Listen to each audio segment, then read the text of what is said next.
ካርታና ቁልፉ ሬዲ የሆነ አፓርትመንት ወዲያው የምትገቡበት ይዤላችሁ መጣሁ። ሜክሲኮ አልሳም ሪል ስቴት ኮምፓውንድ ውስጥ የሚገኝ ባለ 2 መኝታ 148 ስኩዌር ሜትር ነው። እንደምታዩት በፀሐይ መውጫ ሳይድ ነው ያለው። ቆንጆ ላይት እና ቬንቲሌሽን ያለው ቤት ነው። በጣም በጥራት የተሰራ ነው። እቃዎቹ እንደምታዩቸው ኢምፖርትድ የሆኑ ማቴሪያሎች ተገጥመዋል። ኦቨን ስቶቭ ተገጥሞ ነው ኦልሬዲ የሚሸጠው። ሁለቱ በኤሌክትሪክ ሁለቱ በጋዝ የሚሰሩ ናቸው። የከርሰ ምድር ውሃ ጀነሬተር ህንፃው ላይ አለ። ምንም የውሃ የመብራት ሳይኖርም ማቴሪያሎቹ እንደምታዩት ኢምፖርትድ የሆኑ ማቴሪያሎች ናቸው። እዚህ ጋር 200 ሊትር ሚስ ሴንትራላይዝድ ቦይለር እናገኛለን። ለኪችን ለመታጠብ ይልካል። እቺ ስቶሬጅ ስፔስ ነች የቀረችው። አሁን የምንገኘው ሳሎን ውስጥ ነው። ወደ ዋናው መኝታ ቤት ወስዳችኋለሁ።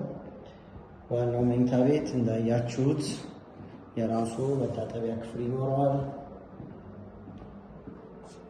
በዚህ ሁኔታ ነው የተጠናቀቀው።